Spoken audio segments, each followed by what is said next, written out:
Ce matin, c'est une joie et je suis vraiment excité ce matin de pouvoir débuter cette mini-série dans cette nouvelle saison qu'on s'est donnée de vivre ensemble, une nouvelle saison de croissance. On finira par le voir et il y a plusieurs éléments très concrets que nous voulons enseigner durant cette saison, l'hiver, puis on va se rendre jusqu'au printemps, jusqu'à Pâques. En réalité, on va même clôturer avec l'événement de Pâques. On aimerait pouvoir vivre aussi des baptêmes et tout ça. Il y a des gens qui s'engagent dans la foi. En ce moment, il y a un bel engouement, il y a un beau momentum ici à l'Église CCH depuis quelque temps et on veut vraiment honorer et célébrer ces choses-là. Mais ce matin, je débute une mini-série qui s'intitule « Atteindre nos aspirations de foi les plus profondes ». Et j'insiste sur le mot « atteindre ». Le mot « atteindre », c'est quelque chose qu'on a besoin de se concerter davantage. On a besoin de se rassembler autour du fait que Dieu nous appelle à atteindre des résultats, atteindre des fruits, atteindre des objectifs. Souvent, on parle de l'amour de Dieu comme quelque chose que l'on déclare, quelque chose que l'on célèbre, quelque chose qu'on va déclarer comme étant une vérité. Maintenant, j'aimerais que l'on soit conscient qu'il y a des vérités que Dieu nous a communiquées, sont là pour que nous puissions expérimenter qui il est et qui il veut devenir davantage dans nos vies. Et j'aimerais vraiment ce matin vous donner, en fait, ça se fait en 3 parties. Il y a ce matin, dimanche prochain également, le 16 février, c'est la 2e partie. Vous ne pouvez pas manquer. Sincèrement, vous allez juste avoir des brides et ça va être difficile de comprendre où on s'en va. En fait, jusqu'à mercredi 19 février, c'est à 19h en ligne. Donc, vous allez pouvoir écouter ça de chez vous et même aussi, je vous encourage à pouvoir le faire en groupe, entre amis, parce que c'est riche lorsque on reçoit un enseignement, on peut échanger, on peut s'enrichir ensemble et s'inspirer. Mais tout ça dans le but de pouvoir avoir les clés nécessaires, les outils qu'il faut pour entamer une démarche de foi avec Dieu. Cette fois-ci, on va dire sous un nouveau jour, une démarche de foi concrète. C'est-à-dire avec des outils concrets, comment j'entreprends une communion avec Dieu. C'est quoi? Qu'est-ce que ça veut dire parler à Dieu? Comment on s'approche de Dieu? Comment on parle à Dieu? Comment on devient un homme, une femme de prière? C'est quoi la prière? Comment on s'y prend? Une communion avec Dieu, on dit, est-ce que tu as passé ton temps avec Dieu? Et c'est incroyable. Et surtout, mercredi soir, le 19 février, ça va être vraiment temps avec Dieu. C'est un acrostiche. Alors, c'est les 5 lettres du mot temps. À chaque étape, il y a une étape spécifique que je vais donner, comment on s'approche de Dieu. Et je vous dis sincèrement, je vous annonce ceci. Si vous n'avez que 15 à 20 minutes dans votre journée où vous pouvez communier avec Dieu, ces étapes-là vont pouvoir vous permettre d'y arriver. 15 minutes et vous allez pouvoir connecter avec Dieu de manière significative et qui va même sembler être un nouveau jour pour vous, surtout que nous voulons le faire dépourvu de tout esprit religieux. Quelque chose qui fait du sens, quelque chose que je parviens à expérimenter avec quelque chose que je ressens vraiment avec Dieu. Combien sont excités de pouvoir entamer des démarches concrètes et accessibles à tous afin de pouvoir communier avec Dieu. Et ce matin, je m'adresse à tout le monde. Il y a des personnes, peut-être ça fait des années que vous êtes dans la foi. Et il y a d'autres personnes, c'est tout nouveau, vous vous interrogez. Peut-être c'est la toute première fois où vous posez des questions. Vous arrivez même ici avec peut-être un élan, une disposition de curiosité. J'aimerais vous dire qu'on fait tout ici à l'Église CCH. On travaille vraiment avec les pasteurs pour que tout ce que nous enseignons, ça puisse être accessible à tous. Et je crois que ça peut être bénéfique. Je crois que ça peut te bénir ce matin. Alors, on se lance. Est-ce qu'on est prêt? On y va? Ce matin, j'aimerais vous dire 2 clés essentielles pour développer notre foi sous un nouveau jour. 2 clés essentielles. Et vous savez, les clés, c'est important. Quelqu'un n'a pas inventé qu'il fallait des clés à mener juste comme ça, par hasard, pour faire beau. Peut-être vous avez connu cette époque. Aujourd'hui, il y a moins de portes avec des clés, il y a plus des portes avec des codes, tout ça. Mais moi, j'ai connu l'époque où j'avais un gros trousseau de clés. C'est incroyable. Tu m'entendais arriver à des kilomètres. C'est comme presque, tu sais, un troupeau de chèvres là, avec les clochettes. Et tout ça. J'avais mes propres clochettes sur moi. Et les clés, c'est important. Et il y a plusieurs années de ça. J'étais déjà pasteur, j'étais jeune pasteur, puis on avait organisé un événement, c'était un vendredi soir, c'était un événement qui ne pouvait pas manquer. Moi, j'étais quand même assez en place pour cet événement, j'avais un rôle important et tout ça. Et je me souviens, on est le vendredi, j'habitais à peu près à 15 minutes, on avait un petit appartement avec mon épouse, on venait tout juste de se marier. Et je me souviens que j'avais oublié quelque chose chez nous. Et il me restait quelques minutes. Je savais que j'avais le temps d'y arriver juste avant l'événement. Et tout le monde, même mon équipe et tout ça, me disait non, sinon c'est trop risqué. Mettons qu'il t'arrive quelque chose ou quoi que ce soit, tu ne peux pas te permettre de ne pas être là ce soir. C'est trop important. Puis on avait fait vraiment plusieurs jeunesses et tout ça, plusieurs regroupements de personnes. Et j'y vais quand je ne sais plus ce que j'avais oublié, quelque chose pour ma guitare, quelque chose comme ça. Et je pars. Et arrivé chez moi, je prends vite la chose, puis je ressors. Et non seulement, je sors dehors et je réalise que j'ai oublié les clés de la voiture, donc à l'intérieur. Et puis quand j'essaie de réouvrir, je réalise aussi que j'ai oublié les clés de la maison à l'intérieur, puis je m'étais embarré à l'extérieur.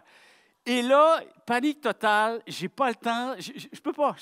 Je suis trop loin, je sais que je vais arriver en retard si j'attends, j'essaie de trouver une solution, je peux pas. Et le premier réflexe que j'ai eu, c'est il faut que je défonce la porte. Et c'était chez moi, là. C'était chez moi. Et à l'époque, j'étais un petit peu plus bâti musculairement. C'est plus difficile aujourd'hui, mais... Et c'est une porte, tu sais, c'est une porte d'entrée, c'est pas une porte d'intérieur. Tu sais, une porte d'entrée, c'est anti-feu, c'est assez robuste, c'est assez épais, c'est compliqué à défaire. Et une des choses que j'aimerais vous dire, l'obsession de devoir ouvrir cette porte. Ce n'est pas une option. Ce n'est pas quelque chose que je peux peut-être me dire, il y aura d'autres options. Il n'y a pas d'autres options. Cette porte doit s'ouvrir. Et ça devient une obsession. C'est quelque chose que j'aspire à ouvrir, mais vraiment de vraies aspirations. Et en peut-être 3 coups d'épaule, j'ai défoncé la porte, j'ai défoncé le cadrage, j'ai tout défoncé. OK? Puis je rentre à l'intérieur et je n'ai même pas réfléchi parce que d'autres choses étaient plus importantes. Tu sais, c'est comme la porte, on réglera ça plus tard. Par contre, il y a quand même une pensée où je me suis dit, parce que mon épouse était avec moi à l'événement, donc elle était restée à l'événement. Et puis moi, j'ai dit, comment je vais expliquer ça à ma femme? Tu sais, c'est tout nouveau, là, on vient de se marier. Et là, elle va penser qu'on s'est fait cambrioler, tout ça. Et j'étais obligé de laisser la porte comme ça toute une soirée. Souvent, ça finissait tard, à minuit, tout ça. Et j'ai dit, Seigneur, fais en sorte qu'il n'y ait pas de voleur, qu'il n'y ait personne qui rentre là. J'ai eu une petite idée bizarre. OK, je sais, là, je me repens. Je me suis déjà repenti de ça, mais j'ai eu une petite pensée bizarre. J'ai dit, je vais essayer de repousser les récalcitrants, les voleurs. Tu sais, au cas où il y a quelqu'un qui voit une porte ouverte ou quoi. Puis, j'avais 2 messages que je voulais mettre sur une feuille. C'était presque déjà dire, regarde, elle est déjà défoncée, un voleur est passé avant toi. Laisse tomber, il n'y a plus rien à l'intérieur. Mais ça aurait été trop évident. Et finalement, j'ai mis une feuille et je me suis arrangé pour arriver plus tôt, pour pas que mon épouse voie un peu cette bêtise-là. Mais j'ai marqué sur un papier, attention, chien dangereux à l'intérieur. Bon, on n'avait pas de chien, OK? Et j'ai laissé comme ça et je suis parti. Cette histoire, je vous la raconte pourquoi? Parce que on est poussé par des aspirations. Il n'y a rien de pire que d'essayer de vivre quelque chose qu'on n'est pas certain que c'est la chose qu'on veut vivre. Il n'y a rien de pire surtout de le faire dans cette optique-là, surtout lorsqu'il s'agit de la foi en Jésus, la foi en Dieu. La foi en Dieu, ce n'est pas quelque chose qui nous intéresse, qui nous remue de l'intérieur, à nous, personnellement. Et même lorsqu'on est curieux, lorsqu'on s'interroge sur les choses de Dieu. Ça ne veut pas dire nécessairement qu'il faut déjà être dans des aspirations parfaites. Mais à quelque part, il faut que la première interrogation soit la mienne. Il faut qu'il y ait quelque chose qui me remue de l'intérieur, qui fasse du sens. Pourquoi je m'intéresserais à Jésus-Christ? Pourquoi je m'intéresserais à Dieu? Ça, c'est important. Et lorsqu'on parle d'une nouvelle saison de croissance, on a beau vouloir amener tous les messages qu'on veut, les enseignements, les conseils, les meilleurs principes. En réalité, chers amis, ça ne se craint pas, ça ne se pousse pas, ça ne se force pas. On donne ce que l'on croit être le plus bénéfique pour nous, ce qui semble être une vérité, ce que Dieu nous enseigne. On essaie de faire sortir le plus possible des éléments qui sont utiles à chaque personne, mais à la fin de tout, il y a une porte devant nous. Et si je te donne une clé, c'est important, je vais te donner une clé, je vais te donner 2 clés ce matin. Et je te donne les clés. Il faut que tu veuilles que cette porte s'ouvre. Il faut que tu veuilles cette porte s'ouvre. quoi qu'il arrive, mes aspirations, c'est que je désire entamer une relation significative avec Dieu. Je veux entreprendre une démarche de foi encore plus sincère, encore plus qui fait du sens pour moi, quelque chose qui m'est unique parce que Dieu est important pour moi, parce que Dieu est cette personne que je désire honorer plus que tout dans ma vie. Et j'aimerais qu'on puisse y entrer ce matin, 2 clés en main. Et je veux vous amener avec moi dans le verset qui se trouve dans Genèse, chapitre 26, verset 12. Ça dit, Isaac, je vais vous expliquer le contexte. Isaac, c'est le fils d'Abraham. Bon, pour ceux qui ne sont pas trop familiers avec les choses de Dieu, les choses de la Bible, je vais vous expliquer tout ça. Isaac sème dans les champs de ce pays. Et cette année-là, il récolte 100 fois ce qu'il a semé. Et le Seigneur le bénit. Une des choses ici qui est touchant, qui est frappant, c'est une des premières clés que j'aimerais vous partager. Avant tout, je vais vous partager le contexte.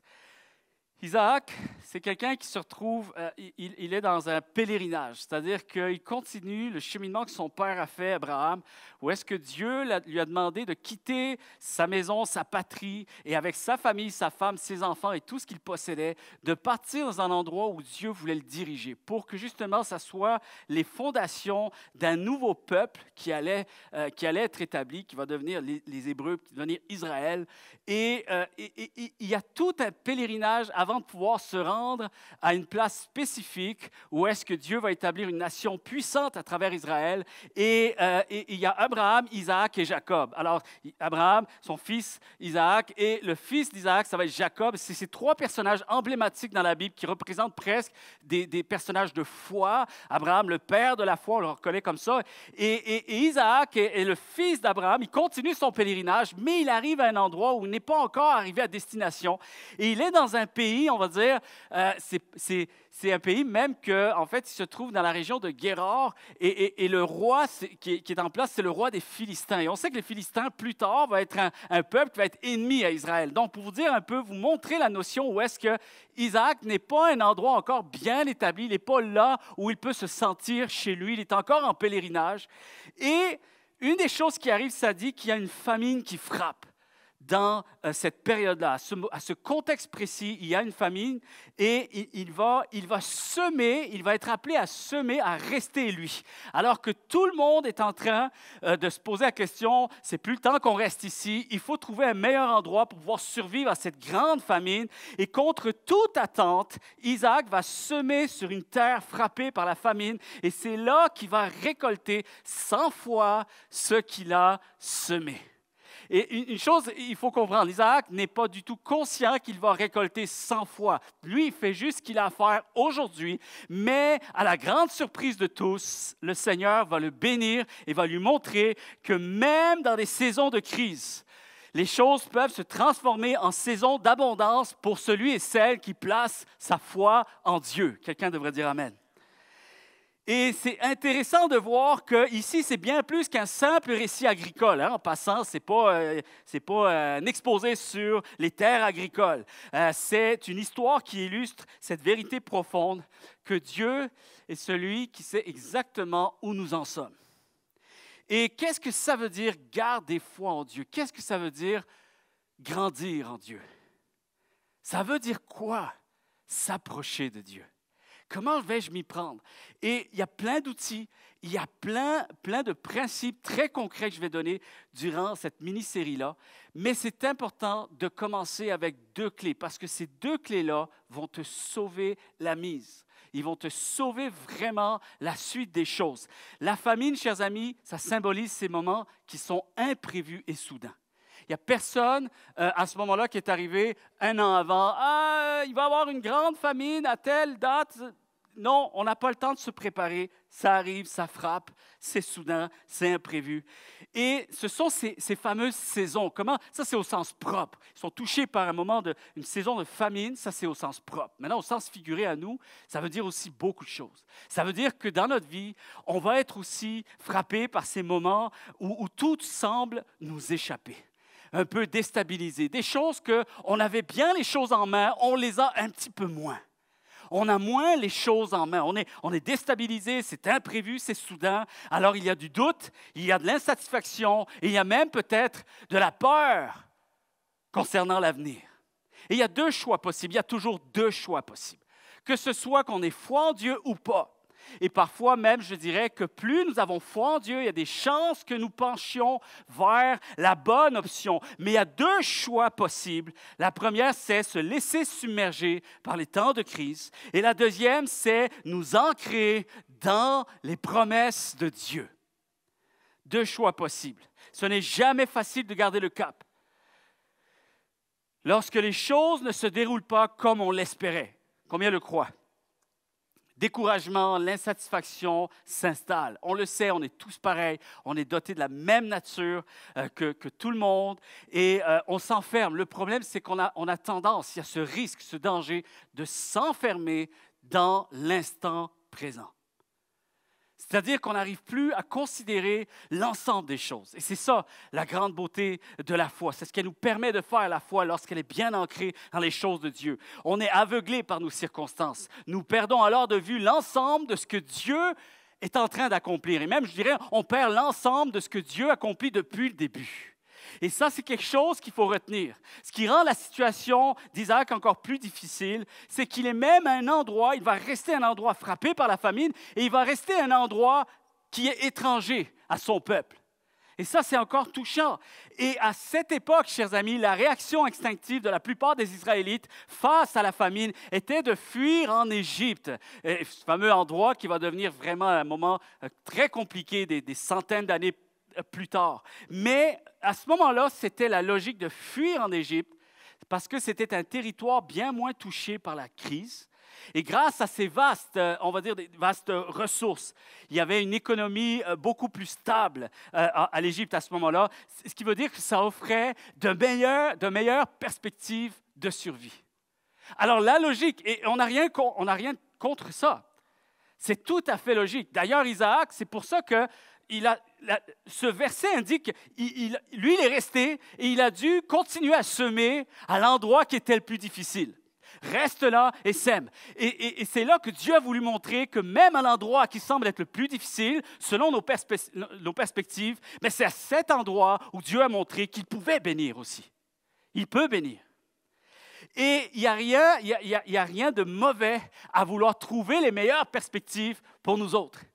Alors, tout le monde fuit, ce qui est normal, mais Isaac va rester. Et il est tenté de fuir en Égypte. C'est pour ça que Dieu l'encourage et lui demande d'avoir foi et de rester à cet endroit, parce que la bénédiction peut arriver à l'endroit où on n'y pensait pas. Et c'est important d'avoir cette clé-là en main. La première clé, vivre en mode destinée. Voilà la clé que Dieu a donnée à Isaac. Tu vas apprendre quelque chose. Et vous savez, c'est une leçon, c'est un récit ancien qui est une grande leçon pour nous aujourd'hui. C'est-à-dire que c'est un principe qui devient un principe à utiliser pour nous. C'est une clé pour nous aujourd'hui. C'est une grande leçon d'autrefois qui devient une clé pour nous. Et c'est ainsi qu'on a besoin d'apprendre à marcher dans les choses de Dieu. Que tu sois nouveau, que tu sois plus habitué avec les choses de Dieu. Tôt ou tard, il va falloir que tu réapprennes à utiliser cette clé. Il y a certainement une circonstance qui va te permettre de devoir utiliser cette clé tôt ou tard dans ta vie. Vivre en mode destiné, qu'est-ce que ça veut dire? Ça veut dire tout simplement qu'en fait, il est essentiel de comprendre ce principe et de l'adopter, surtout de l'adopter au plus vite. Que tu sois nouveau et si tu as perdu, de la vision par rapport au mode destiné dans ta foi chrétienne, il faut absolument que tu le retrouves, ce principe-là. Parce qu'il n'y a rien de plus difficile que d'essayer d'entamer une aventure de foi, une démarche de croissance spirituelle et ne pas comprendre comment marcher en mode destiné. C'est quasiment impossible. Tu ne peux pas espérer durer avec Dieu, durer dans ta foi sans apprendre à vivre en mode destiné. Parce que c'est le mode destiné qui fera la différence entre ceux qui abandonnent et ceux qui persévèrent. Ceux qui abandonnent et ceux qui finissent la course. Chers amis, j'aimerais vous dire que nos actions sont le reflet de ce que nous croyons et nourrissons dans nos pensées. Tu n'iras jamais plus loin que ce que tu crois. Tu n'iras jamais plus loin que ce que tu sais. Tu ne peux pas aller là où tu ne sais pas. Tu ne peux pas vouloir ce que tu ne sais pas. Et tout a rapport avec ce que tu reçois, ce que tu comprends, ce que tu saisis et ce que tu en fais comme étant une croyance pour ta vie, une conviction. La Bible dit que la foi vient de ce qu'on entend et ce qu'on entend vient de la parole de Dieu. C'est-à-dire qu'au tout début, le premier impact qui va faire que ta foi va être significative, c'est que tu as reçu une vérité qui change quelque chose dans ton être et qui te permet de voir les choses sous un autre angle, une autre perspective. C'est souvent la vision des choses qui permet à notre chemin de se définir dans notre vie. Alors, on veut accomplir des choses, on veut être motivé, déterminé, mais sans une vision, ça reste impossible. Ou tu peux avoir un élan de quelque chose, comme tous ceux et celles qui retournent au gym les 15 premiers jours du mois de janvier. Et on est plein, c'est plein à craquer, mais on sait que ça va finir. On sait que ça va finir parce qu'il y a ceux qui savent pourquoi ils s'entraînent et ceux qui veulent juste se soulager un petit peu la conscience d'avoir un petit peu trop bouffé pendant la période des fêtes. Avec ma famille, on aime participer à des escape rooms. Vous connaissez ça? Escape room, c'est un jeu d'aventure immersif. Et là, c'est il faut être un peu bizarre pour aimer ce truc-là. Je vais vous expliquer un peu. Des participants qui s'enferment dans une pièce qui possède un thème. En général, il y a toujours un thème. Tu choisis un thème, tu choisis une aventure, OK? Et dans cette aventure-là, tu vas faire plus qu'une pièce. Souvent, il y a 2, 3, 4 pièces que tu vas faire, OK? Et souvent, tu dois résoudre une série d'énigmes, de défis, surtout dans un temps limité. Ça, c'est ce qui augmente le taux d'anxiété, le taux de stress. Ce qui est supposé être en famille, un temps de qualité, finit par devenir une grosse chicane, OK? Une grosse chicane. Et en fait, soit tu dois résoudre une énigme, ou sinon, tu dois accomplir une mission ou t'échapper. Imagine, c'est comme, on va passer un temps de qualité, ça va être agréable, confortable, tu as un temps limité, tu dois t'échapper, tu as des défis, tu vas mourir si tu ne trouves pas la solution. Bref, tu rentres là-dedans, puis c'est un jeu qui met à l'épreuve la logique, la réflexion d'équipe et l'observation. Et comme à chaque début de partie, c'est ça que j'aime. Quand on arrive, parce que comme c'est souvent une aventure que tu n'as jamais faite, tu veux changer, tu veux te défier un peu autrement, à chaque fois qu'on en fait, on choisit une nouvelle aventure, et ils te font rentrer dans une pièce pour te présenter le scénario principal. Et on t'explique aussi les genres d'embûches que tu vas rencontrer. Et c'est là aussi qu'on te donne déjà. C'est pour ça qu'on n'écoute rien pendant cette période-là, mais on devrait tout écouter. Parce que c'est ça qui fait que le taux de stress va diminuer, parce qu'eux ne sont pas fous. Ils savent qu'une fois que tu vas rentrer, ça va être compliqué. Alors, ils te donnent des clés essentielles. Ils te donnent des conseils, des avertissements et des principes essentiels pour t'équiper au mieux et surtout maximiser tes chances de succès. Lorsque la partie commence et que l'on affronte les premiers défis, il faut se rappeler, dans le fond, ce que l'on sait. Quand tu rentres, si tu ne retiens pas ça, c'est sûr que ton taux d'anxiété va monter et ça risque d'être une moins bonne expérience que tu aurais voulu faire vivre à tout le monde. OK? Et en fait, quand tu rentres, tu dois te rappeler, tu dois savoir, on te l'a dit, on te l'a indiqué, attention, vous faites partie d'une aventure globale et qu'il y a certainement une issue que vous disposez. Et vous disposez de tous les éléments nécessaires pour y parvenir. Quand tu rentres, tu vas voir le premier défi et tu oublies tout le reste. Vous êtes là? Tu vois le défi, tu vois le problème, tu vois le temps s'écouler et tu oublies que finalement, c'est encore possible. La seule chose qui te vient en tête, on n'y arrivera pas, c'est impossible, et on est nul, et on est ci, et on n'est pas bon. Et bref, il y a plein de pensées qui rentrent dans ta tête, et qu'est-ce qui arrive? C'est que tu perds toute efficacité, tu perds toute productivité, tu perds tout élan de calme, de confiance, et c'est ça qui t'empêche de pouvoir y arriver.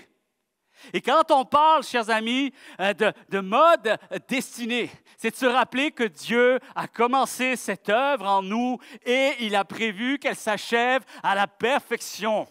C'est d'avoir déjà la fin en vue. C'est de savoir que je rentre dans une aventure qui est tout d'abord et surtout la sienne avant d'être la mienne. Et il ne m'offre pas un cadeau empoisonné. Il ne m'a pas demandé de rentrer dans quelque chose pour ma perte. Il me demande de rentrer dans quelque chose pour ma réussite, pour mon épanouissement, mon enrichissement et faire en sorte que je puisse en sortir avec de plus grandes valeurs concernant l'existence que Dieu a créée pour moi. Et c'est une des choses qui me touche particulièrement, parce qu'on est là avec les pièges, les énigmes impossibles à résoudre.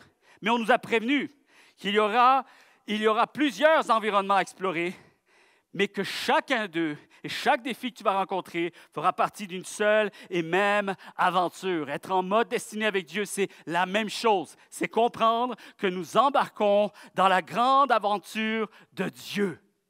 Celle qu'il a pensée dans sa totalité, où chaque étape, écoutez bien, chaque étape, même je sais que c'est difficile, même parfois les plus difficiles, mais chaque étape fait partie d'un scénario global. Et ça m'aide. Parfois, lorsqu'on n'a plus de ressources, même parfois on est coincé, il y a des situations qui nous dépassent, il y a des situations hors de contrôle. Quand c'est hors de contrôle, qu'est-ce qui nous reste? Qu'est-ce qui nous reste? La Bible me dit, reste calme et confiant. Comment je fais pour rester calme et confiant? Comment je fais pour, finalement, lorsque je suis découragé de ma lente progression spirituelle, lorsque j'essaie de vivre quelque chose avec Dieu, j'ai toujours l'impression qu'il y a un défi plus grand que ce que j'aspire à vivre. Comme si le défi m'indiquait qu'à chaque fois j'y crois, tout m'indique que je ne devrais plus y croire. Et comment je fais? Tu gardes le mode destiné. Ça implique que tu dois voir ton chemin comme étant davantage un processus de croissance plutôt qu'une destination absolue dans l'immédiat. Est-ce que vous êtes là? Ça implique donc de refuser de se laisser définir par ce qui nous arrive dans l'immédiat. Enfermé dans l'instant présent, aveuglé par l'instant présent, je perds toute notion de ce que Dieu a l'intention de continuer à accomplir dans ma vie. Et souvent, on est vraiment fixé, on est stické, on est là, puis on est hanté uniquement par les choses que nous n'avons pas encore atteintes. Est-ce qu'il y en a ici qui sont comme moi? Des fois, on fait le bilan. Au lieu de regarder toutes les belles choses que Dieu a fait dans le passé, non, on va regarder tout ce qu'on n'a pas réussi à accomplir. Et on se dévalorise. On est là, on est hanté, on reste juste fixé sur ce qu'on ne parvient pas à maîtriser encore davantage. Et on se laisse piéger, vous savez par quoi? Par les échecs momentanés. Quelqu'un a dit un jour que dans la vie, tu as plus besoin d'échouer que de stresser. Tu as plus besoin d'échouer que de stresser. Parce que l'échec, c'est presque un professeur extraordinaire. C'est probablement l'échec d'aujourd'hui qui va te permettre de pouvoir être le champion de demain. Mais non, nous, on voit l'échec momentané, le manque de compréhension, ce qui me semble insurmontable. Vous savez, le ressenti du jour et tout ce qu'on a essayé. Peut-être ici, il y a des gens, ça fait maintes et maintes reprises, vous avez tenté des choses pour grandir avec Dieu, comment m'approcher de Dieu, comment expérimenter sa présence, comment comprendre le cœur de Dieu, vivre des réponses à des prières, l'accomplissement de destinée. Et peut-être que vous avez tout ça dans un placard, peut-être que vous avez tout ça dans une boîte fermée et que c'est plus pour vous, vous y croyez plus, je suis dans une routine, je vais à l'église, mais j'ai arrêté d'aspirer à ces choses-là, comme si finalement, je me suis permis de penser que, bon, c'est un mythe. Je pense que tout le monde, on se fait à croire des affaires, mais on n'arrive pas vraiment à les vivre, à les expérimenter. Et c'est faux. C'est faux. C'est faux. Il y a des témoignages vivants, réels. Ils prouvent que Dieu s'est révélé à eux. Expérimenter des choses extraordinaires. Il y a des prières faites pas par hasard. Il y a des réponses aux prières qui ne sont pas arrivées par hasard. Ce n'est pas une coïncidence. C'est parce qu'il y a des gens qui ont cru, qui ont prié, qui ont persévéré. Et il y a une façon de persévérer avec Dieu, chers amis. Et Dieu n'a jamais promis que dès l'instant où tu aspirais à quelque chose, le lendemain, tu l'avais. Il n'a jamais promis ça. Et il va falloir que nous passions en mode destiné. J'ai un ami qui courait chaque matin. Et à un moment donné, il fait une vidéo, il fait un live, et puis il dit hey, « C'est incroyable, ce matin, j'ai quelque chose à vous raconter. » Tout ça, ça m'a touché ce matin-là, parce qu'il disait « Ce matin, ça ne me tentait pas d'y aller. J'étais fatigué, plus que les autres matins. Et plus je courais, je me dis « Ça ne sert à rien que je cours. Je dois être tellement loin des records que j'ai pu faire les autres jours. » Tu vois? Et lui, il se fiait à son état intérieur, se fiait à son état physique, son ressenti. Et il s'est dit, oublie ça. Tout le long, il était découragé au point de, ça ne sert à rien, c'est comme si ça ne comptait pas aujourd'hui. J'ai l'impression que je cours comme un escargot. J'ai l'impression que j'y arriverai jamais. Bref, finalement, il a fini son parcours comme il fait d'habitude. Pour s'apercevoir, tu sais, tout paramétré, là, il y a les montres et tout, ça donne tous les résultats de qu'est-ce qu'il a accompli, les calories, le millage et tout ça. Bref, toutes les choses. S'apercevoir chez lui que ce matin-là, il avait même réussi à dépasser ses records. Et finalement, il a fait une vidéo pour dire, hey, il y a des choses comme ça, des fois, il ne faut pas trop se fier sur ce que l'on ressent à l'instant présent. Parce que parfois, les choses avancent sans qu'on s'en aperçoive. On pense que c'est un échec. Finalement, on réalise que cette journée, elle a compté. Cette journée m'a permis juste de pouvoir faire un pas de plus. Et ce n'est pas parce que tu ne le ressens pas comme ça que ce n'est pas ça. Et avec Dieu, c'est la même chose, chers amis. Vous voyez, il y a une des choses ici. C'est le concept important pour ne pas se laisser écraser par les échecs momentanés. Il n'y a rien de pire que de réagir comme Israël. Dans Nombre, chapitre 14, verset 3, ça dit « Ne vaudrait-il pas mieux pour nous de retourner en Égypte? » Regardez, Israël a mané, et la beauté, c'est que Dieu a fait grâce à ce peuple, tout comme il fait grâce pour nous. Amen. Une chance que Dieu, lui, ne met pas ses notes définitives en fonction d'une saison qu'on n'a pas réussi. Comprenez bien. Mais le problème, c'est que nous, on se décourage en fonction d'un moment. Et on décide de finir la course en fonction d'un moment. Et Israël, en fait, dans l'histoire du peuple d'Israël, il y a eu ce moment troublant où d'un commun accord, ils ont voulu retourner en Égypte, ce même lieu où, des années auparavant, ce même lieu où ils avaient subi tant d'années d'oppression et de souffrance. Et le pire, c'est qu'ils ont été témoins de ce que Dieu avait accompli. Dieu les avait arrachés à l'esclavage avec puissance et avait permis de leur offrir un avenir de liberté et de promesse. Mais il ne l'a pas fait subtilement. Dieu a agi avec puissance. Leurs yeux ont vu des choses surprenantes.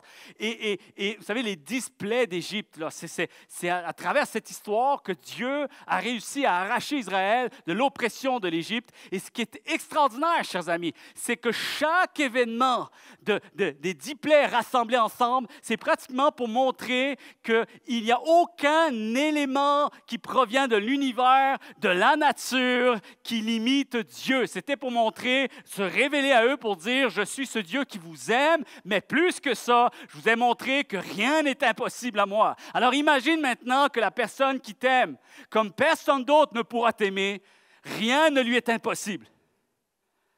Le mode destiné n'a pas été paramétré, ne s'est pas configuré. Peut-être a été installé sur un disque dur, mais pas encore configuré au point de pouvoir l'utiliser dans ces moments critiques. Et j'aimerais vous dire ce matin que face aux défis du présent, aux épreuves et aux obstacles sur la route, sur nos routes, il faut éviter que notre cœur s'endurcisse et que notre foi vacille. Et tantôt, on va parler du mode centuple. En fait, je vais terminer avec ça, mais la vie avec Dieu, chers amis, lorsqu'elle est bien présentée, permet à chacun de voir en quoi l'avenir est lié au passé. Vous êtes là? Il faut réussir à prendre chaque étape, même les plus douloureuses. Je sais que c'est difficile, mais c'est ainsi. C'est la vie. C'est la vie qui nous est tous destinée à vivre. On prend chaque étape de notre vie et on l'emboîte dans cette foi et cette confiance que je suis dans la destinée de Dieu. Je suis dans la destinée de Dieu. Comment le passé prépare l'avenir et comment l'avenir est lié au passé. Ainsi, chaque étape, chaque saison, chaque événement et chaque circonstance prennent tout leur sens dans la destinée que Dieu a pour nous. Quelqu'un devrait dire Amen. C'est comme si tu dois entendre la voix de Dieu qui te dit, je sais que c'est difficile aujourd'hui, mais fais-moi confiance, j'en ferai quelque chose de grand et j'en donnerai un sens profond. J'en donnerai un sens profond. Une réalité pratique. Je veux mettre en avant ici ce matin l'importance de la persévérance. Quand on a des aspirations, il faut avoir cette clé mode destinée. Je ne peux rien faire. Je ne peux pas nourrir et alimenter ces aspirations. Je ne peux pas espérer quoi que ce soit si je n'ouvre pas cette porte avec la clé en mode destinée. La persévérance dans notre démarche de foi et dans notre désir d'apprendre à communier avec Dieu et de pouvoir même y arriver de manière authentique, profonde et significative, unique à moi-même. Que l'on soit encouragé de vivre ce parcours en mode destinée, en reconnaissant que chaque étape a sa valeur et mérite d'être honorée. Même dans les petits pas que je fais, même dans les petits apprentissages, même dans les essais. Je n'ai pas encore appris grand-chose, mais j'essaye, je tente, j'ose. Je m'efforce, je me discipline. Des fois, la discipline, il n'y a pas de grand ressenti, il n'y a pas de grand résultat. Mais se discipliner à quelque chose, c'est un acquis. Chers amis, est-ce que vous êtes là? C'est un acquis. Se discipliner à parler à Dieu, ne serait-ce que juste un peu à chaque jour, c'est un acquis. Sans me soucier encore du résultat et où je m'en vais avec ça, et comment ça prend forme et comment ça prend du sens, mais au moins, je m'efforce. C'est un cheminement de toute une vie et non une course à accomplir en un jour. Connaître Dieu, expérimenter sa présence, savoir ce qu'il a en réserve pour chacune de nos vies et vivre même des moments où je me sens utile entre ses mains, c'est l'histoire de toute une vie et non une course à accomplir en un jour. Il faut être des fonceurs, mais en mode destinée. En fait, je vous dirais que comme toute aventure, ça demande d'accepter d'être un apprenant. Un novice, et reste un novice, parce que c'est souvent ça avec Dieu. Plus on en découvre, et plus on réalise qu'on en a à découvrir sur Dieu, à propos de Dieu. Et s'accorder du temps avec la patience, de la patience pour grandir. Ne pas se mettre trop de pression. Apprendre à avancer à notre rythme en restant confiant que Dieu lui-même nous accompagne à chaque pas, comme il le croit ce matin. Et j'aimerais vous en mode destinée. Regarde Dieu, fais-toi l'image d'un Dieu qui, à chaque fois que tu t'efforces, chaque fois que tu entreprends une journée entre ses mains, sous son saint regard, c'est Seigneur, je veux vivre cette journée en pensant à toi, en considérant que tu es là, tu es mon Dieu. Peut-être ce n'est pas des grands exploits, ce n'est pas encore des grandes choses, mais j'aimerais que tu puisses regarder l'image d'un Dieu qui éprouve une grande fierté à te regarder. Qui éprouve une grande fierté et te regarde avec affection et admiration. Est-ce qu'on peut réussir à faire ça? Il y a bien des gens trop souvent, vous savez, moi, j'ai été aussi enseigné d'une certaine façon et parfois, je n'arrivais plus à trouver la joie de vivre quelque chose avec Dieu parce que j'avais toujours l'impression, finalement, j'avais l'image d'un Dieu qui me notait, qui m'observait et qui m'évaluait. Savoir si j'étais encore apte aujourd'hui ou qualifié. Il y avait toujours ce sentiment d'être disqualifié, de ne pas être à la hauteur, alors que non, c'est tout le contraire. Lorsque je vois l'œuvre que Dieu a accomplie à la croix en donnant son Fils Jésus-Christ pour que nous puissions vivre au-delà de tout mérite de notre part, j'aimerais vous dire que je réalise à quel point l'affection de Dieu est grande à notre égard. Combien le croient ce matin? L'affection de Dieu est grande à notre égard. Sa fierté est grande à notre égard. Et son admiration, elle est grande à notre égard. À chaque jour de ma vie, je me lève et je remercie et je célèbre ce Dieu-là parce que c'est l'image d'un Dieu dont je veux préserver dans mon esprit, dans mon cœur, dans mon âme, lorsqu'il s'agit de vivre ma vie avec lui. Certaines fois, oui, on peut applaudir. Certaines fois, chers amis, il y aura des saisons où tout nous semblera harmonieux et facile à vivre. Et d'autres fois, tu auras l'impression de stagner et de ne rien ressentir du tout. J'aimerais te dire, parfois, tu vas avoir des grandes vérités bibliques qui vont sonner comme très claires pour toi, comme une grande révélation. Et d'autres fois, tu vas lire, tu vas étudier, tu vas observer et tu ne comprendras rien. Et ça peut avoir ces mêmes saisons dans une même vie, dans la même personne, dans l'état de la même personne. Et j'aimerais te dire ce matin, c'est normal. C'est normal. On est tous là. On est tous pareils. Ce qui te sauvera, c'est d'adopter sans tarder une marche chrétienne en mode destinée afin de ne pas te décourager ni te dévaloriser par rapport à ce que tu es aujourd'hui. À ce que tu es aujourd'hui. Ne te compare pas aux autres. Chacun de nous a son propre chemin à suivre. Et il te faudra continuer à fournir tous les efforts nécessaires, quoi qu'il arrive, peu importe ce que tu penses de toi aujourd'hui et peu importe ce que les autres en disent aussi. Et les églises comme nous, En tant que croyants, les églises ne devraient pas se donner pour but de simplement amener les gens à se sentir bien dans leur vie. Ce n'est pas le but ultime qu'une église devrait se donner lorsqu'il s'agit d'accompagner les gens, enseigner les gens et diriger un petit peu les choses pour les aider dans leur vie. On ne peut pas avoir pour but simplement de faire vivre des sensations immédiates.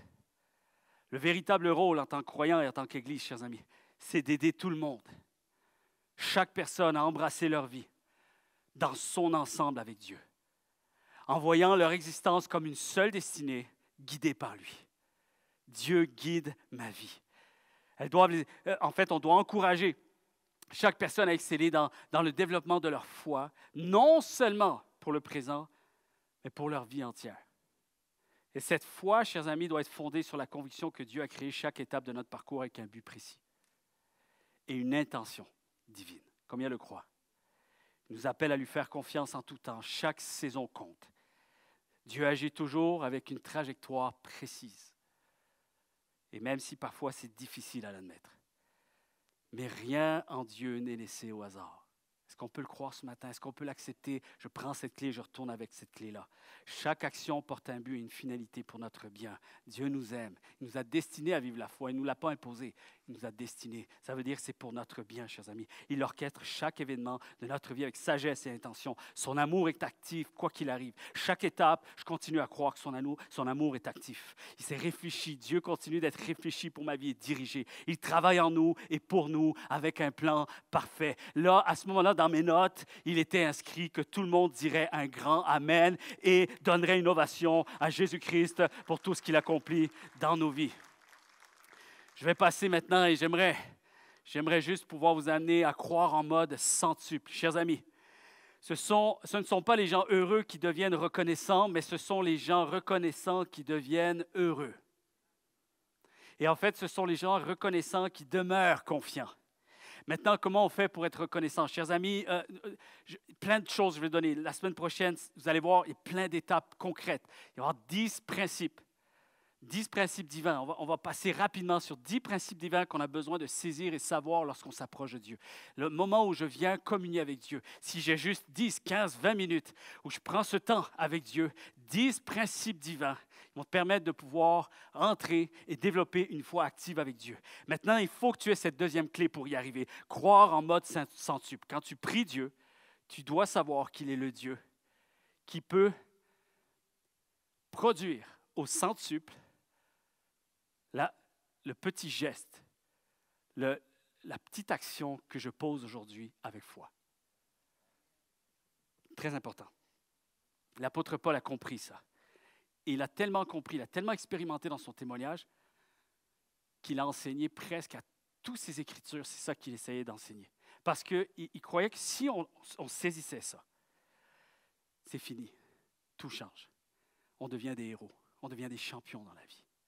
Il y a quelque chose qui se passe. L'apôtre Paul a déclaré quelque chose de fort dans Galates chapitre 1, verset 13. Je pense que j'ai donné ces versets il n'y a pas si longtemps. Je vais revenir là-dessus, c'est très important. Ça dit, en effet, vous avez entendu parler de ma conduite d'autrefois, avec quelle violence je faisais souffrir l'Église de Dieu et comment je voulais la détruire. Je dépassais tous mes semblables. Il est en train de faire comprendre, OK, n'oubliez pas qui j'ai été. Alors, c'est très facile pour Paul de s'exposer et de rappeler aux gens qui il était, parce que lui, ses gaffes à lui, il les a accomplis en plein jour. Okay? Il était considéré comme le pire meurtrier des chrétiens avant qu'ils connaissent Jésus-Christ, avant que Jésus-Christ se révèle à lui. Et le plus fou, et écoutez bien, il va dire aussi dans 1 Timothée, chapitre 1, versets 15 à 16, ça dit « Voici une parole sûre qui mérite d'être acceptée par tous. Le Christ Jésus est venu dans le monde pour sauver les pécheurs. Et moi, je suis le premier des pécheurs, mais Dieu a eu pitié de moi. C'est un exemple pour ceux qui croiront en lui et qui recevront la vie avec Dieu pour toujours. » Ça, ce sont 2 versets, chers amis, que je garde précieusement dans ma vie. Je vais vous dire pourquoi. Parce que c'est ce qui résume tout ce qu'on est. C'est pratiquement ça, notre vie avec Dieu, jusqu'à la fin. Ce n'est pas juste pour le début, c'est jusqu'à la fin. C'est comme si Paul il dit, comprenez bien une chose, avec ce que j'avais de meilleur, moi je pensais que j'étais au meilleur, je pensais que je faisais une bonne chose, j'étais en train d'accomplir une bonne cause, une bonne œuvre, de vouloir mettre fin au mouvement chrétien et torturer, mouvementer des familles entières et tout ça, et que finalement, c'est le pire qui était en train de se passer. Il était en train d'accomplir le pire. Il était complètement à l'inverse de ce que Dieu attendait de lui. Et c'est comme s'il disait, du meilleur, j'ai accompli du pire, j'ai accompli finalement le meilleur. Dieu a accompli le meilleur. C'est-à-dire qu'il prend son exemple pour dire, vous ne pouvez pas être au plus bas. Plus bas que moi, c'est impossible. Alors, regardez ce que Dieu en a fait. Regardez comment même des choses difficiles, Dieu a permis que ça devienne quelque chose de rayonnant aujourd'hui. Aussi invraisemblable que cela puisse paraître. Et c'est comme si Paul essayait d'expliquer la seule contribution que nous faisons à notre salut, c'est notre péché qui l'a rendu nécessaire. Je vais demander à André et Joël de bien vouloir me rejoindre, s'il vous plaît. Je ne sais pas si vous saisissez ce matin quelque chose absolument important. Quand je parlais d'Israël tout à l'heure, Israël a vu Dieu se manifester incroyablement alors qu'ils étaient au pire. Quoi de mieux que d'attirer l'attention, de faire en sorte que, là je te donne une clé que si tu la réalises aujourd'hui, elle te servira jusqu'à la fin. Dieu est venu changer le pire en meilleur dans leur vie, dans leur situation, surtout dans le début. Ils ne connaissaient pas Dieu. Ils ne savaient même pas comment prier Dieu. Et Dieu a montré comment il était celui qui pouvait prendre quelque chose de terrible et le changer en quelque chose d'extraordinaire. Il change le cours des choses. Il change les cours des choses. Et ce qui me touche particulièrement, c'est qu'ils avaient vu des miracles qu'aucune génération n'avait eu le privilège de voir avant eux. Ils ont vu l'eau se séparer en deux pour faire passer des millions de personnes. Est-ce que vous êtes là? Ils ont traversé le désert, ils ont marché longtemps dans le désert et ils ont constaté comment se fait-il que nos souliers, nos vêtements ne s'usent pas. Ils ont vu de l'eau sortir d'un rocher parce qu'il manquait d'eau. Ils avaient besoin de s'abreuver, ils avaient besoin de boire. C'était en mode survie et Dieu a encore surpris ce peuple que d'un seul rocher pouvait jaillir une abondance. Il y a eu aussi des pains tombés du ciel tous les jours, chers amis, tous les jours de la nourriture pour nourrir près de 3 millions de personnes. Tous les jours. Et quand c'était le jour du sabbat, Dieu dit, vous allez vous reposer. Alors la veille, il faisait tomber double dose pour ne rien manquer la journée d'après, pour ne pas aller recueillir des affaires. C'est un Dieu de détails. C'est un Dieu qui a voulu marquer précisément ce peuple pour lui dire, voici, de rien, je fais quelque chose d'énorme, d'énormissime. Je ne sais pas si vous saviez, mais les experts estiment que la quantité de manne qui tombait chaque jour aurait pu remplir 2 trains de marchandises de 110 wagons chacun, chaque jour. Montrer juste, wow! Et tout ce que Dieu demande, c'est n'oublie pas ceci, n'oublie pas ton passé. Il y a peut-être des gens ici, vous n'avez pas un passé où vous avez le sentiment que Dieu a agi à travers vous, dans votre vie. Mais Dieu a permis qu'aujourd'hui, nous connaissions les histoires qu'il a accomplies avec d'autres avant nous. Vous êtes là? Les Saintes Écritures, la Bible, montrent ce que Dieu est capable de faire. En mode centuple, chers amis, c'est arriver à comprendre qu'il n'y a aucun héros, de la foi dans la Bible qui, ayant mis leur espérance en Dieu, en sont ressortis déçus. Ça, c'est le témoignage. Que quand tu commences quelque chose avec Dieu et que tu t'attelles à continuer et à persévérer, je crois en Dieu. Il n'est pas ce Dieu qui va te laisser comme tu es aujourd'hui. J'aimerais que l'on puisse rehausser notre élan de foi ce matin à comprendre que Dieu est ce Dieu du mode centuple. Ça ne veut pas dire que tu vas faire quelque chose, puis le lendemain, tu as 100 fois le résultat de ce que tu as fait. Le mode centuple, c'est les actions surprenantes de Dieu. Vous l'avez aussi quelques phrases comme ça dans le Nouveau Testament, dans le livre des Actes, où même les disciples sont appelés à servir Dieu. Ils sont même surpris de ce que Dieu fait à travers eux. Ils sont déstabilisés eux-mêmes. Ils prient pour quelqu'un, puis il se passe quelque chose que je ne suis même pas sûr que dans leur prière, ils concevaient qu'il pouvait y avoir un tel résultat. Et je voudrais qu'on saisisse quelque chose. Le mode centuple, c'est ce mot qui veut juste dire sans.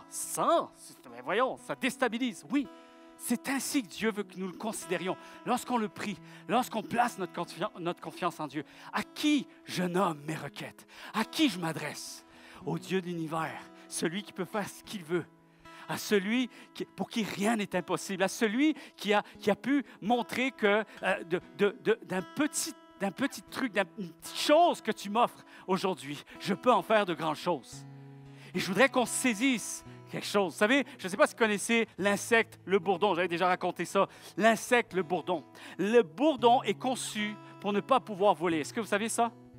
Tous les experts s'alignent pour dire c'est impossible. Comment se fait-il que le bourdon, cet insecte vole quand ce n'est pas supposé pour lui pouvoir voler? Vous savez pourquoi? Parce que ses ailes sont trop petites comparativement au poids corporel, à la masse de son corps corporel. Et pourtant, le bourdon vole. Vous êtes là? Chez nous, il y en a beaucoup en Corse, des bourdons. Et ça fait peur. Et puis le bruit, mon gars, c'est le poids de son corps qui fait... Bon, bref. Et il y a des experts qui ont dit, il faut qu'on élucide ça. Il faut qu'on sache comment ça se fait qu'il vole, ce bourdon. Parce qu'il défie les lois de l'aviation. Eh bien, croyez-le ou pas, je ne sais pas combien d'argent ils ont mis là-dedans. Je ne veux pas savoir combien d'argent qui a été mis là-dedans. Parce que sincèrement, lorsque tu vois la conclusion, tu te dis tout ça pour ça. Et quand ils ont fait l'étude, plusieurs se sont penchés là-dessus. Et ils n'ont pas trouvé d'explication, il n'y a pas de raison. Et la seule explication était celle-ci. Le bourdon, nous croyons que le bourdon vole, même si pour lui c'est impossible de voler, pour une seule raison, c'est que lui ne le savait pas.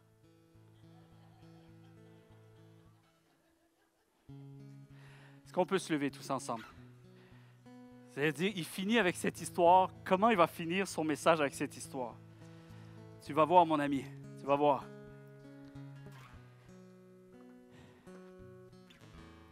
Chers amis, on entreprend une démarche avec Dieu en fonction de ce que l'on sait. Amen? Plus on en sait sur Dieu, et plus on triomphe avec lui. Plus on en sait sur Dieu, et plus on reste attaché avec lui. Plein de choses qu'on va enseigner les prochaines semaines, les prochains mois, mais surtout à partir aussi de la semaine prochaine, mais 2 clés. Tu repars avec la clé mode destinée, la clé mode centuple. Le bourdon, j'y reviens.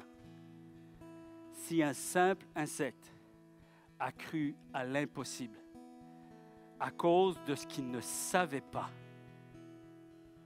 à combien plus forte raison, nous, enfants de Dieu, devrions-nous marcher avec foi, avec force, avec persévérance et courage, justement à cause de tout ce que l'on sait à propos de ce Dieu qui nous a créés avec amour et qui nous a destinés à réussir.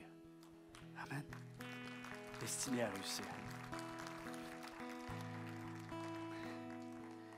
Maintenant, je le sais. Et maintenant, je fais l'éloge de la grâce de Dieu. Et l'éloge de la grâce de Dieu me permet de pouvoir être plus que vainqueur. Plus que vainqueur. Ça veut dire que je vais être plus vainqueur que les situations difficiles qui m'arrivent. C'est fort, ça. Plus que vainqueur, ça veut dire que je reste un conquérant dans mon âme, dans mon esprit, malgré peut-être le point de vue extérieur qui semble indiquer que ma vie est au pire. Mais à l'intérieur de moi, je garde l'âme d'un conquérant. Pourquoi? Parce que j'ai 2 clés en main. J'ai la clé en mode, je vis en mode destiné, et l'autre clé m'a appris à vivre en mode centuple. Et peu importe quand il le désire, si Dieu intervient aujourd'hui, il peut tout changer. S'il ne le fait pas, c'est probablement qu'il a ses raisons, mais ses raisons sont toujours alimentées par une pleine affection à mon égard, une pleine admiration et une pleine fierté, un amour amour puissant, éternel, et c'est ainsi que j'entreprends une première démarche pour entamer une communion avec Dieu qui va durer dans le temps et qui va pouvoir me permettre d'être un témoignage aux yeux de tous que Dieu est réel. J'en deviens une preuve que Dieu est réel et ma vie va devenir son plus beau plaidoyer et on va pouvoir voir à quel point Dieu est si réel que ça dans un monde qui a besoin de le connaître. Amen. Amen. Amen. Seigneur, on a besoin de se placer devant toi ce matin. Alors qu'on va chanter ces chants qui déclarent toute notre foi en toi. Seigneur, qu'est-ce que ce message peut dire pour quelqu'un qui atteste te connaître depuis si longtemps? Et qu'est-ce que ce message peut vouloir dire pour quelqu'un qui ne te connaît pas encore suffisamment? Ce matin, Seigneur, tu offres deux clés à tous et chacun, tous et chacune. Que tu fais alliance avec la personne qui choisit de placer sa confiance en toi et qui peut-être pour une première prière va dire « Seigneur, ça me touche ce matin. Peut-être que je ne réalisais pas à quel point tu es plus qu'un mythe, plus qu'une légende, plus qu'une histoire qu'on raconte. Il semble y avoir des êtres humains autour de moi qui attestent expérimenter quelque chose de réel avec toi. Il semble y avoir eu des personnes avant moi, avant nous, qui attestent aussi à quel point Dieu a été fidèle, Dieu a été puissant, Dieu a été si révélateur. Et peut-être que tu as un élan de cœur à vouloir faire cette prière. Seigneur, je choisis de m'approcher de toi et je te demande de te révéler à mon cœur parce que tu sembles être si réel. Et si tu es si réel et si aimant, comme je l'ai entendu ce matin, alors je réalise à quel point j'en ai besoin. Peut-être juste cette simple prière. Peut-être que tu ne sais pas comment prier, alors prends ces mots. C'est si simple de prier à Dieu. Et tu pourrais juste dire, Seigneur, viens dans ma vie, viens dans mon cœur. Commence à faire une œuvre, commence à te faire connaître. J'aimerais te connaître plus. J'aimerais te découvrir plus. J'aimerais en apprendre plus sur toi. Dans le précieux nom de Jésus. Ça pourrait être une belle première prière pour toi ce matin. Et peut-être une personne qui a besoin d'un élan de rafraîchissement ce matin. Une mesure de foi rééditée. Je t'encourage à reprendre ces clés en main. Peut-être que tu as perdu ces clés. Elles sont à quelque part. Tu ne les retrouves pas. Ce matin, tu as retrouvé cette clé. Seigneur, je veux reprendre ma marche en réalisant à quel point toute ma destinée est entre tes mains. Je ne me laisserai pas définir par les échecs momentanés, par les échecs du passé.